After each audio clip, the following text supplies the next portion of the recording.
Welcome to Hustlin' Faith. This podcast is dedicated to helping women who want to analyze, apply, and amplify their God-given gifts. We accomplish this by discussing topics such as business, self-improvement, health and beauty, and my random thoughts about life from a Christian perspective. I'm your host, Latasha Johnson. Have you ever found yourself saying, I know what I should be doing, I want to do the right thing, but somehow I keep doing the exact opposite? If that's you, you are not broken. You are human. And the Bible actually talks about this in Romans chapter 7, verse 19, and it reads, "For I do not do the good I want to do, but the evil I do not want to do, this I keep doing." And so this verse really hit home for me because if I'm being honest, I can think of a lot of vices, habits, and patterns that I want to get rid of. And yet they feel so incredibly difficult to remove. And at the same time, the good things that I want to do, the things that would truly matter and impact other people's lives, and the things that, God has put on my heart, often feel blocked by distractions, obstacles, and resistance. So one of the reasons we're so prone to doing what we know isn't good is because of our surroundings. We're surrounded by so much evil and compromise and moral confusion, and it starts to feel like doing the right thing actually puts us at a disadvantage. And you look around and you think, why am I trying so hard to do things God's way when other people are cutting corners, they're lying, they're cheating, and still winning? And I get that thought. I really do. I've thought that myself on more than one occasion. But the Bible also tells us not to grow weary in doing good because we will reap a harvest in due time. And so God also reminds us that vengeance belongs to Him, right? And His thoughts are not our thoughts. And God, He's long suffering. So even when it looks like people are getting away with evil, trust me, they will eventually be found out. We see it all the time. We see scandals surfacing, the truth comes out, and exposure happens. No one gets away with anything forever. Another reason people struggle to do good is because doing things God's way usually requires hard work. And real sustainable success takes discipline, it takes patience, integrity, and endurance. But shortcuts? They're extremely tempting, right? A lot of people define success as money, recognition, fame, or influence. But the way they get there often doesn't align with how God defines success.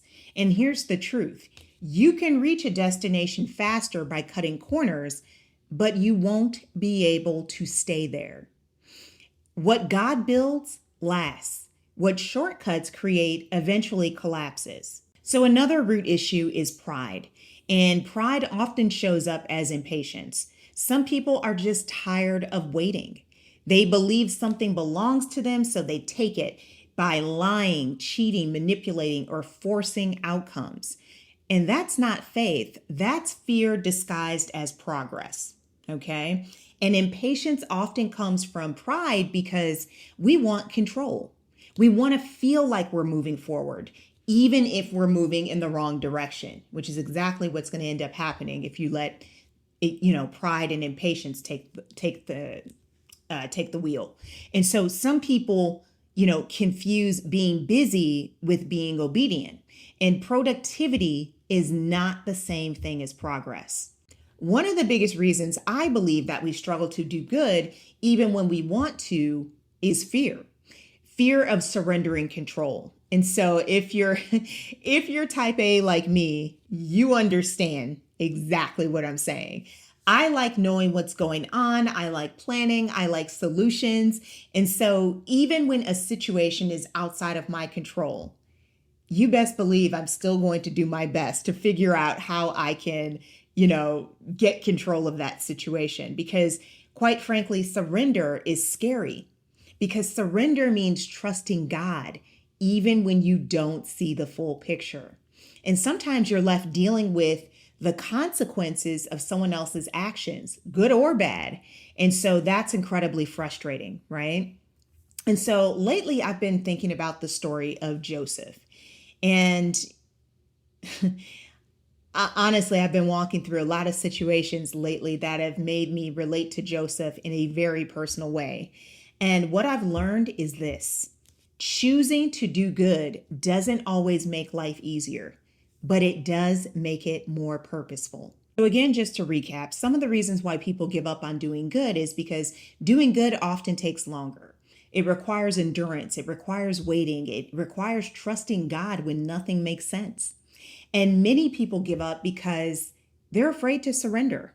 They're tired of waiting. They want control. They're distracted. They've lost focus, right? And so I just want to remind you that the vision that God gave you was not a conference call, okay? He didn't explain it to everyone else, and not everyone else is going to understand your obedience. And quite frankly, they don't need to. Another reason we struggle is due to distraction. We start looking at shiny things that weren't assigned to us. We start comparing our calling to someone else's gifts. And then we start asking God, why didn't you give me that talent? Why isn't my journey moving faster? And so, comparison pulls you out of alignment, and it also is the thief of joy, right? Because God gave you a specific assignment for a reason. So I want you to remember that Romans chapter 7, verse 19 isn't meant to condemn us.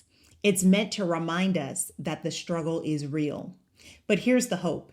You don't have to overcome this struggle by pure willpower alone. You overcome it through surrender, focus, obedience, trust, and patience, right? Doing good may take longer.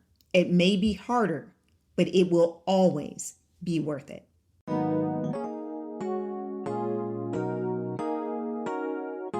Thanks so much for listening to this episode. If you enjoy listening to Hustle and Faith and would like to support the show, please consider sharing it with your friends, rate or leave a review, donate, or make a purchase at our shop, STARENGUCREW. Remember, if you're everything to everyone, you risk being no one. You never know who you will inspire. See you in the next episode.